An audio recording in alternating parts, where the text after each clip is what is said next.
प्रिय भाइयों और बहनों, प्रभु यीशु मसीह के मधुर नाम में आप सभी को जय मसीह की। आज हम उत्पत्ति की पुस्तक के 13वें अध्याय से परमेश्वर के वचन पर मनन करेंगे। ये अध्याय हमें ये सिखाता है कि जीवन में आने वाले चुनाव हमारे भविष्य की दिशा तय करते हैं। ये कहानी है इब्राहिम और लूत की। एक ने विश्वास से चुना, दूसरे ने आंखों से। और आज भी हम सब इन्हीं दो रास्तों के बीच खड़े होते हैं।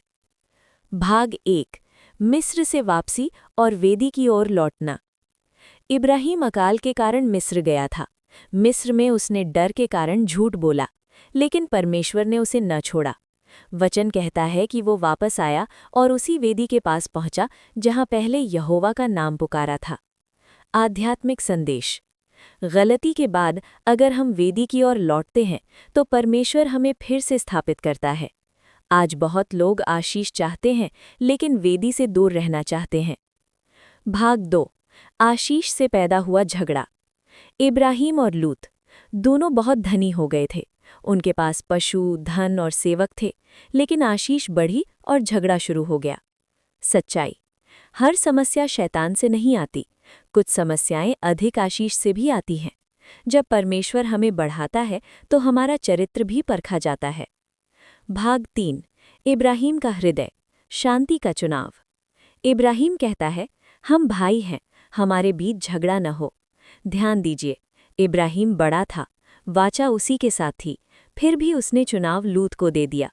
संदेश: जो परमेश्वर पर भरोसा करता है वो अधिकार छोड़ सकता है। आज हम रिश्ते छोड़ देते हैं, लेकिन अधिकार नहीं छोड़ते। भाग 4, लूत का चुनाव, आंखों से चलना।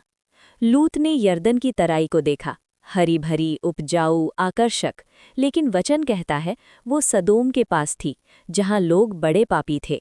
चेतावनी: हर हरा मैदान आशीष नहीं होता, हर अवसर परमेश्वर की इच्छा नहीं होता।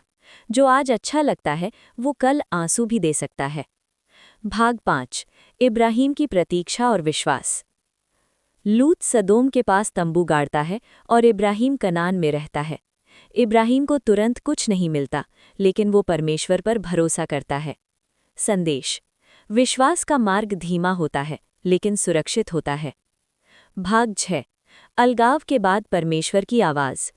जब लूत अलग हो गया तब परमेश्वर इब्राहिम से बोला। परमेश्वर कहता है, चारों ओर दृष्टि उठाकर देख, जहां तक तू देखता है सब देश मैं तुझे दूंगा। गहरी सच्चाई: गलत संगति हटने के बाद परमेश्वर की आवाज़ साफ सुनाई देती है। भाग 7, वेदी, आशीष का सही अंत। इब्राहिम हेब्रोन में तंबू गाड़ता है और वहां यहोवा की वेदी बनाता है। हर बार जब परमेश्वर उसे आशीष देता है, इब्राहिम उपासना करता है। संदेश: आशीष का अंत घमंड में नहीं, बल्कि उपासना में होना चाहिए।